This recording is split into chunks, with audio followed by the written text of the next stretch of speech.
Oh, that's weird. It popped right on live. It didn't even show me my little screen I normally see. That was so bizarre. Anyway, how's everybody doing? Welcome to episode 130. 130 days. That's, let's see, for what, months? 36, what, 30, 60, 90, 120? So 4 months? 4 months, 10 days? Okay, wow, that's pretty good, I guess, right? 4 months, 10 days? Right, today is the 8th, so that would have been what? June, July, August, September, and we're into October. So I started on June 1st. I can do math. Look at me. I'm surprised. I had a weird day. I You've done this, but probably not to the extent you that I did today. While completely not paying attention. Okay? Just, chew gum and walk at the same time kind of thing. Not paying attention at all. Phone in hand, I walked into a door. Okay? Like right here. I have such a lump on my head. I'm like, why is my, I'm like, oh, that's right. I walked in the door. I hit the door so damn hard, I saw stars. I mean, I really saw stars. And on top of that, I dropped my phone. Now, it wouldn't be so bad. I have a case on my phone. My phone's great. It's fine. But it proceeded to fall down a flight of stairs because the door was at the top of a stairway, which I almost, because I wasn't going down the stairs. The door was kind of ajar this way. And I just was like, dunk. But my phone went that way, which went down the stairs. And it was like, bunk, bunk, bunk, bunk, bunk, bunk, bunk, bunk, bunk, bunk, bunk. When I got down to the bottom, I went and got my phone. And I was like, shattered. With a screen, with a whole like case on it. It must have hit some way that it hit the front of it and it just destroyed the glass. I was like, son of a bitch. So I go to unlock it. I can't unlock my phone. It won't accept the first row of numbers. I'm like, you've got to be kidding me. On the phone with Verizon, okay? Customer service. It's a business account. I shit you not. Oh, let me check and see if your insurance. Okay, fine. I have insurance. I know I have insurance on this thing, right? 40 minutes to confirm. I'm like, bro. I'm like, hello, you still 40 minutes to confirm I have insurance. I'm like, yeah, I know. It's like, I felt like being like, dude, is your first day? Are you like training? Like, what's going on here? Like, this was a absolute just act of futility. Now, so the weird thing is I'm driving and I'm frustrated. I'm on the road. I'm not really paying attention on the road. I'm on the phone listening, hands free, not breaking the law.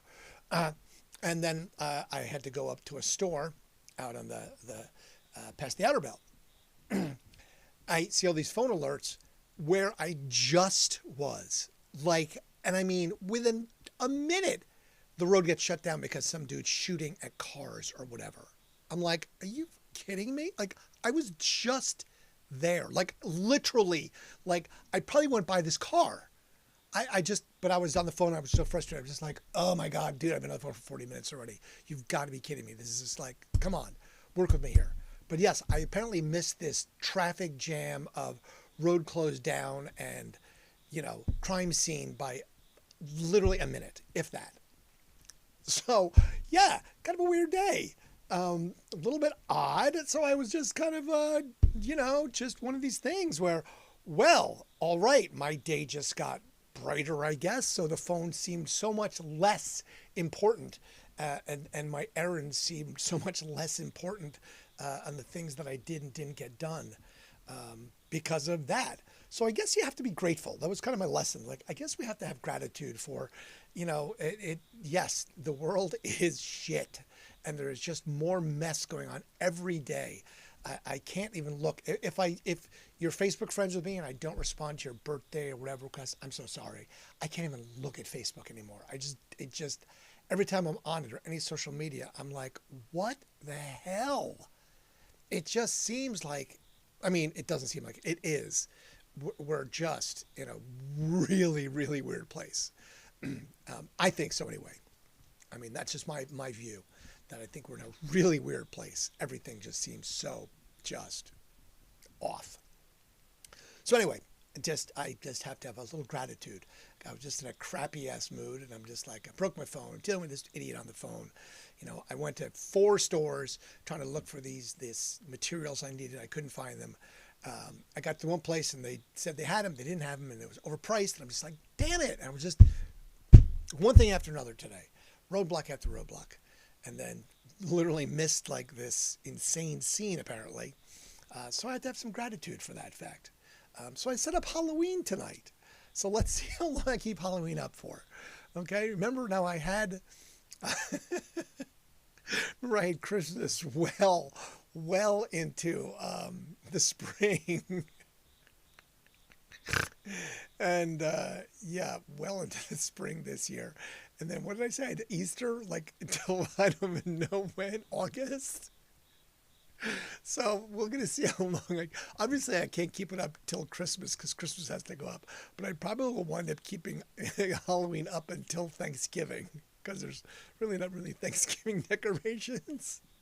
Because you can kind of transition some of them into fall, like just turn the pumpkin's ugly face the other direction. So we'll see. And I'll just have to take down the skeletons. Anyway, there you go. That was my day.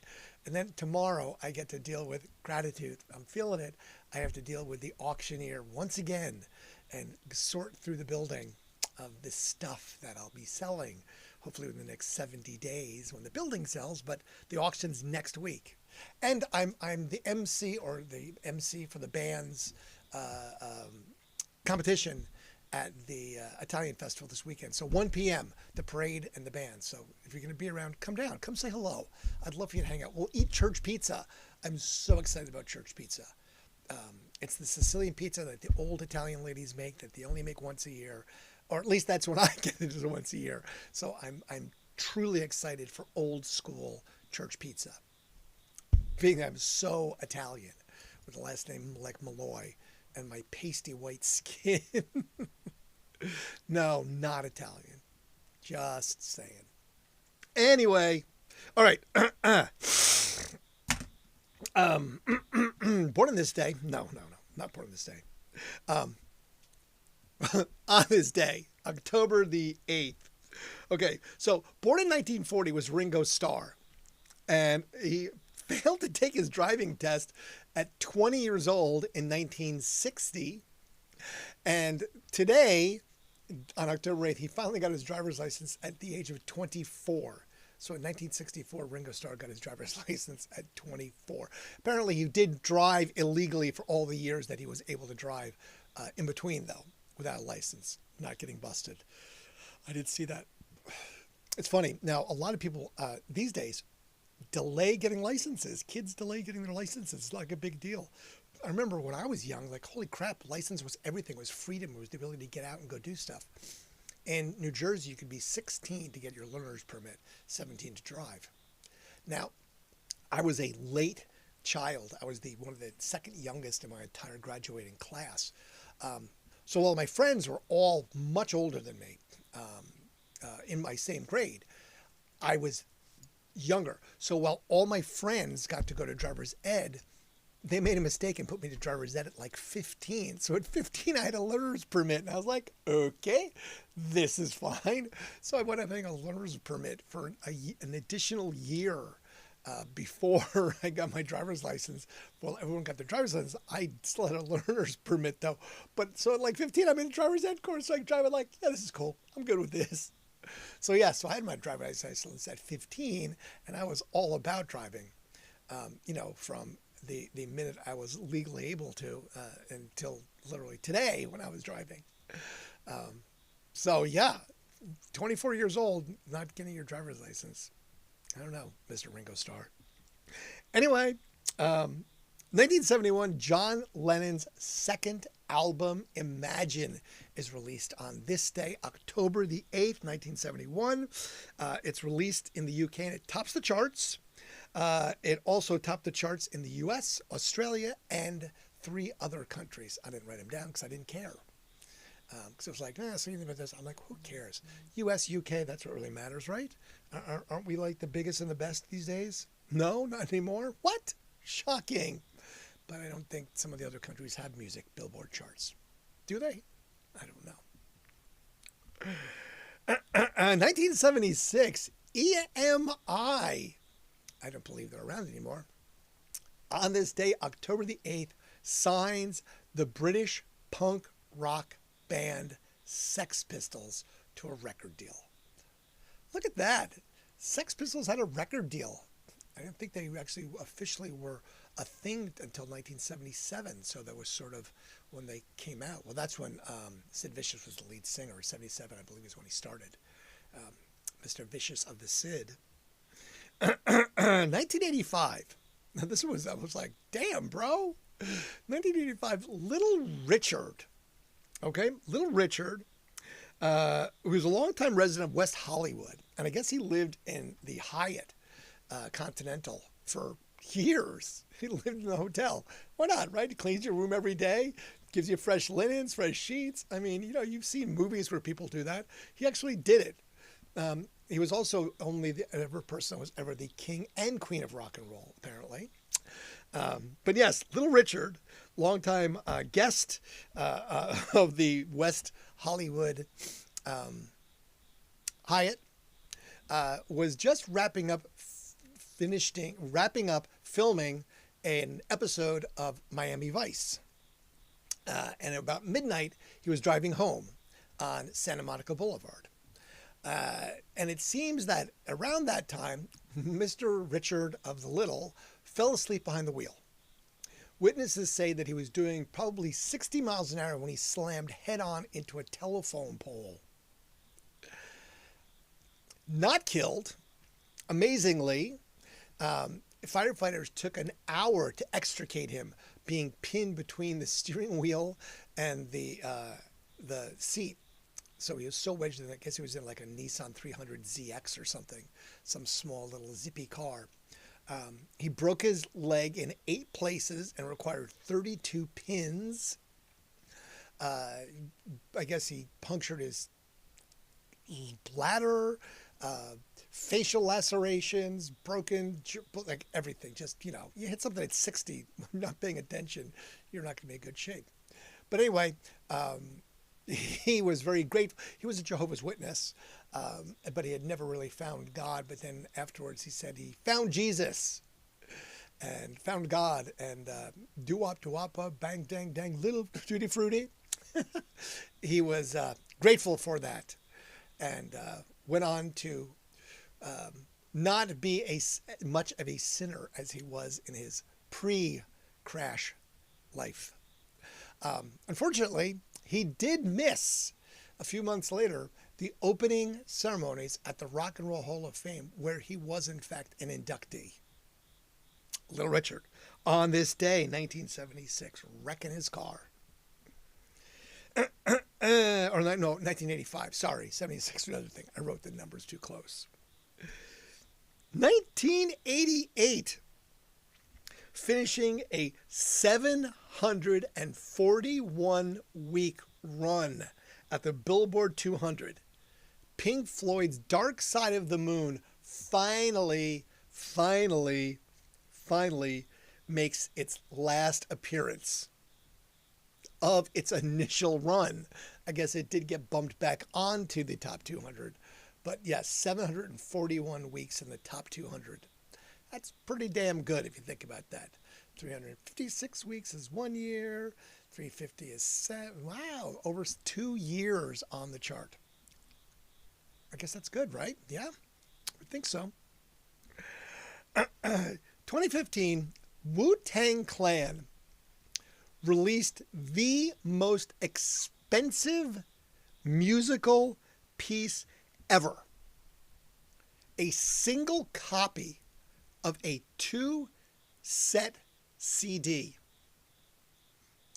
Once upon a time in Shaolin. Their single copy of this CD, the only one they made and released nowhere else, sold for a whopping $2 million in auction. I think I read about that. I think some jackass bought it. That was that guy that was doing like the diabetes drugs or something. I could be wrong. 1/3 of a year about howdy. Hi, Todd. Yeah, I think it was that jackass that was like doing like bought the rights to some diabetes drug or something. I think I could be wrong, but I thought it was some jackass who bought it. I just like saying the word jackass. Jackass. 1927, Laurel and Hardy released their first film. Also on this day, October the 8th in 1942, Abbott and Costello launched their first radio show. Who's on first? That's what I'm asking you. Who's on first? What's his name? What's on second? Well, who's on first? Exactly. In 1993, Howard Stern releases his first book, Private Parts. Mr. Howard Stern.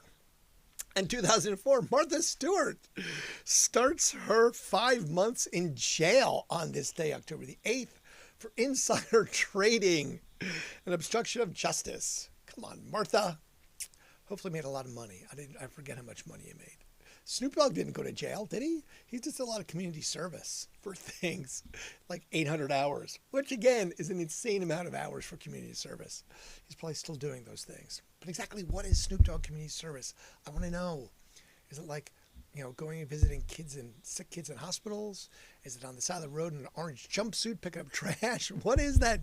What does Snoop Dogg do for community service? I want to know. 1964, Roy Orbison is number one in the UK with Oh Pretty Woman. It was his third UK number one. Remember, I just jump back and forth. There is no rhyme or reason to the years. They just go from here to here to here to here because that's where I find them. As I dig, I kind of fall down a rabbit hole, go one direction, go another direction. That's how it works. Sorry. If you want it to be orderly and fashion, no, I'm not doing it. I can't do it orderly in a fashion. Let's see. Sorry, I don't want to end the stream yet. I keep putting this book down. It keeps wanting to end the stream.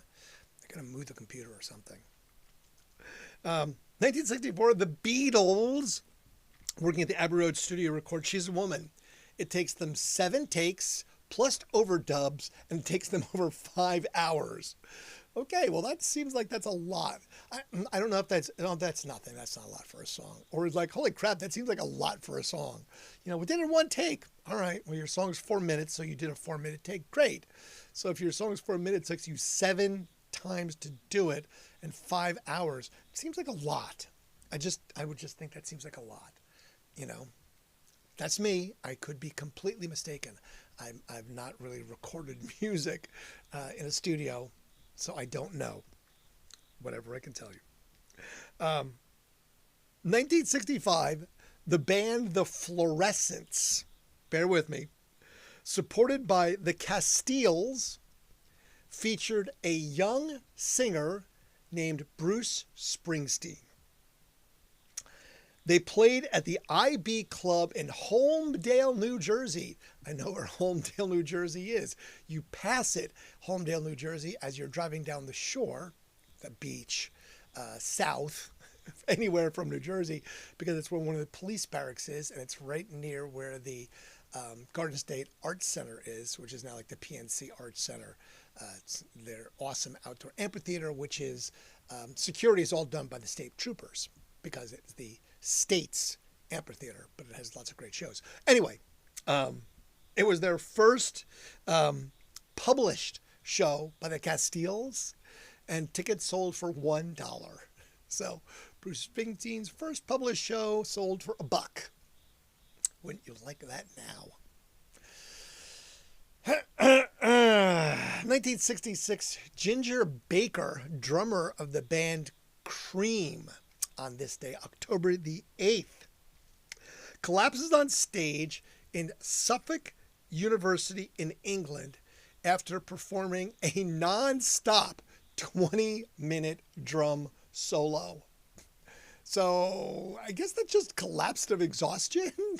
20 minutes is a lot of times to be beating the skins. I mean, that's like go ahead and punch a heavy bag for 20 minutes, right? If you ever actually punched a heavy bag for 3 minutes, it feels like an hour. Your arms are going to fall off. So I don't know. Again, not a drummer. So if you're a drummer, you have to tell me, is 20 minutes a long time to do a real deal drum solo? It seems like it. That seems like that would be a long time. I mean, I've been to enough shows where I've seen drum solos, but they don't really go 20 minutes. A few minutes. 20 just seems like a bit much. That's just me. I could be wrong. 1969, Mr. David Bowie starts this day, October 8th, a run for 10 shows that he plays in Coventry Theatre in Coventry, England. He played with an old school chum named Peter Frampton. He knew Frampton because Frampton's dad was an art teacher at the school that Bowie attended. Also in attendance at the school was George Underwood, who was also in Frampton's dad's class. Underwood went on to do the art for 3 of Bowie's album covers: Space Oddity, Hunky Dory, and Ziggy Stardust. So they knew each other all the way back when they were in grade school and continued that. Interesting little tidbit. I didn't know that Frampton and Bowie were such good friends back in the day. Well, I guess if your dad's one of your professors, sure, why not, right? 1971, Led Zeppelin. The album Led Zeppelin 2 was starting its 100th week on the UK album chart. And it was the band's first #1 album. The reason that they were there, they knocked the Beatles' Abbey Road off of the top spot twice, back and forth. Twice they knocked them off, where they stayed then for 7 weeks at the #1 spot after knocking them off. When it was touted in the U.S., they had 400,000 advance sales before release. That helps. I guess their slogan was Led Zeppelin 2, taking flight now in America. I don't know who came up with that. Some genius ad agency guy. I'm brilliant. Led Zeppelin flies to America. Whatever, man. I guess. Just saying. This one. 1977. Starsky and Hutch. Okay? Remember that? It was a cop show, Starsky and Hutch. Hutch, the blonde one, that was David Soul. David Soul was #1 on the UK singles chart with Silver Lady. Silver Lady. His second and last UK #1. I did listen to it and I was like, oh, wow. Okay. Not my thing. Definitely a 1977 type stylistic sound. It was just not my thing. Just saying. I wasn't there. Wasn't doing it for me. Also, 1987, 3 of the ZZ Top, well, the 3 members of ZZ Top. The 3 members of ZZ Top made their advance booking for the first commercial passenger flights to the moon. I don't know where this is. I don't know what place they did it at. I could not find that. But apparently the boys are still waiting for their flight confirmation because they have not gone to the moon yet on the commercial flight, as no one has. At least as far as we know, no one has commercially flown to the moon yet. People have commercially flown into outer space, but not to the moon. As Mr. Ralph Cranmer would say, bang, zoom to the moon, Alice. Hey, this is me. Oh, wait, I didn't hit the right button. Hey, that's me. So don't forget that I will be, in fact, MC hosting the Italian Festival this Sunday. So I'm going to get a new header for that. That's the Heinz thing. I have not checked it recently. I'm going to. I tried to reach out to those guys and say, hey, what's going on? We should do this thing. They have gotten not back to me. I've been ghosted by the production team. Apparently they've given up on me. You're out. You're out. My months of promoting have not gotten me my fame and fortune that I wanted, apparently. I'm still here in my small prison cell, living my best life with gratitude. Yes, I am grateful that I was not involved in anything nefarious today. And that I only broke my phone. I didn't fall down the flight of stairs. And lots of other things, but There you go. I didn't fall down the stairs when I was doing Halloween because I went up and down the stairs a lot. And my knees are like, just saying. 1987 as well, Chuck Berry is awarded a Hollywood Star Walk of Fame. Incidentally, the same evening, October 8th, also is the premiere of his bio, Hail, Hail to Rock and Roll, Mr. Chuck Berry. 1988, the Irish band U2 releases its 12th single and scores its number one. Let's start this over, okay? 1988, U2 releases its 12th single and scores number one in the UK for the song Desire. It also receives number 3 in the US on Billboard's chart on October the 8th. The song was taken from the album Rattle and Hum. I read something, but my brain did not comprehend it. It just, we're over here. Shiny object. Squirrel. Not paying attention. Just not multitasking at that moment whatsoever. In 1992, the U.S. Postal Service issues a set of commemorative stamps featuring the likes of Elvis Presley, Bill Haley of Bill Haley and the Comets, Buddy Holly, Otis Redding, and Richie Valens. There was a couple others, but I didn't know who they were, so I didn't write them down. There you go. If I was a stamp collector, and I forget what that's called, I probably would have had those, but I don't, so I didn't. 2000, Radiohead starts 2 weeks at number 1 in the UK with their 4th LP, Kid A. The album becomes the first Radiohead release to debut at number 1 in the US. I remember Kid A. I think I have a plaque for Kid A at the station. Oh man, what am I doing now? I hit something that made this thing go crazy. Let's not do that. 2003, Chris Martin of Coldplay asked an Australian police to drop charges of malicious damage. This all stems from an incident that happened apparently in the beach, and I didn't write down what it was, in Australia, when a photographer was taking pictures of him surfing. Apparently, Martin did not like said photographer taking pictures of him surfing and chucked a rock at his car, breaking the windshield. I was like, dude, really? You throwing rocks at cars? Wow. I guess, that's how it works. Stop taking pictures. I guess that is kind of the price of being famous, right? People are going to take pictures of you. Even if you're surfing. Or like Britney, walking out with your new boyfriend, Kevin Federline, dumping coffee or cola on them. I guess that's just how it goes. Anyway, he did not appear in court, but his lawyer was sent in his stay to have these charges reduced or removed.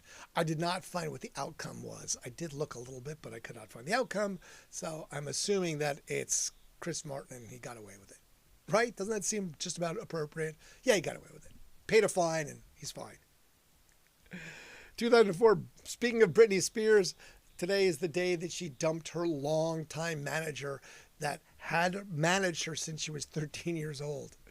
Apparently, they mutually parted ways. Mutually. I don't think so, for the fact that, she was a cash cow. So why the hell would you want to mutually part ways when you're getting all the cash? Just saying.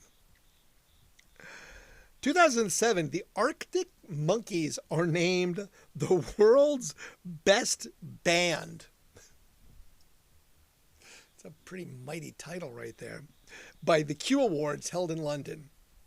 Best album, Amy Winehouse, Back to Black. Best live act, Muse. Icon of the Year, Sir Paul. Best inspiration, Blur's former frontman Damon Albarn, and the Lifetime Achievement Award went to Johnny Marr of the Smiths. All right. I guess those are all reasonable, but really, Arctic Monkeys? Best act in the world. In the world. Fair enough. Let's see. I think this is that finally. Oh, yeah. And then the final thing. Oh, my goodness. I got to stop doing this. I keep hitting the damn thing. What? No, no, no, no, no. Stop, stop, stop. What are you doing here? I don't want to do that. What do you just do here? Oh, my God. I'm not want to print this. What did I do here? This is ridiculous. No, no, no. Let's cancel that printing thing. Sorry. Okay, there we go. I totally blanked out my screen. I don't know what the hell I did. In 2012, the Beatles recalled the vinyl anniversary edition of the Beatles' Love Me Do. It seems that when they printed it, some of the vinyls that went out had drummer Andy White performing. He was a sessions drummer, and not Ringo Starr. You can go find those on eBay. They're about $107. I went and looked. I'm like, oh, I wonder if they were still out there. Oh, yeah, they recalled them. But people were like, I'm not sending this back. I could probably sell this on eBay. Yeah, it's still out there. $107 to get it for a vinyl 45 of the song, just as a different drummer. Just in case you were so inclined. You know what I didn't do? I didn't do birthdays, did I? I totally blew over that. I did. Okay. I found deaths. Mick Welsh of Weezer. He's 40 when he died in 2011. He OD'd. I mean, come on, man. Aren't you a little old to OD in a band at 40? Isn't that when you like sort of go, all right, you killed in a car crash or something, but ODing at 40? Come on, man. That's your 27-year-old self that does that stuff. Right? I'm just saying. Phil Chubber of the Pogues dies on this day. And Elliot, oh, I butchered the name. Elliot Marsala of the English Beat. I totally didn't even do birthdays. I screwed that one up. Sorry. I thought I did that early, but I didn't. I could look real fast and see if there's anybody of any significance that was born on this day. Should we just look real fast? We'll look real fast just to see if there was any significance of anybody that was born on this day. All right, let's see. Musicians born on this day. It won't take me very long. Sorry. This is ridiculous. I can't believe I did that. Come on, birthdays. Let's see. Search my one place there. Let's see. Don't see anybody there. Let's see. Blah, blah, blah. Blah, blah, blah. I'm not going to look too far back because that wouldn't make any sense. Blah, blah, blah. Blah, blah, blah. I'm not seeing anything super great. Oh, shit. Johnny Ramone. See, look at that. I got to look. I totally would have missed that. Johnny Ramone was born on this day in 1948. Died in 2004. I want to be sedated from Long Island, New Jersey. Come on. Johnny Ramone. Oh, man. I would have given that totally some more love than just that. Dang. What am I thinking? You know? Unbelievable. Just, what am I thinking, right? Not paying attention. That's what happens. See, I got hit in the head. I'm going to blame it on that. Bruno Mars born on this day? Okay, I don't care. But Johnny Ramone born on this day. So there you go. Of the Ramones. Who doesn't love that? I mean, if you're not a Ramones fan, you wouldn't love that. But I'm just saying. Sigourney Weaver born on this day, 76. Go to Sigourney. You got to love Sigourney Weaver. Matt Damon born on this day, 55. From Cambridge, Massachusetts. And then people I don't care about. There you go. All right, so I found at least a couple of people born on this day, so we can be happy about Johnny Ramone. All right, then I'm going to have to at least listen to a Ramone song as a hang up on you all, because that's the way that has to work. I have to listen to some Ramones now. Anyway, appreciate you being here. Tomorrow's Thursday. I had to think about it for a second. Tomorrow's Thursday, and I only know that because the blue garbage can I had to drag to the street filled with the recycling products so that the city may take them away. Yes, that is the case. I'm going to go and ice my brain because I definitely have a lump on my head from hitting that door. I don't think I have a concussion, but I'll go to sleep anyway. So if I don't wake up, you know why. That may not be the reason. Besides that, it is always a pleasure. I enjoy doing this. It keeps me out of the bars. I will be depressed tomorrow night because I'll have to dig through the station. I will bring back at least a couple pieces of memorabilia to show and display, and maybe I'll bring something that I'll give away. How's that sound? All right? Thank you. I bid you a fond and very, very grateful good evening. Have a lovely Thursday, and I look forward to seeing you tomorrow night. Thank you. Fade to black.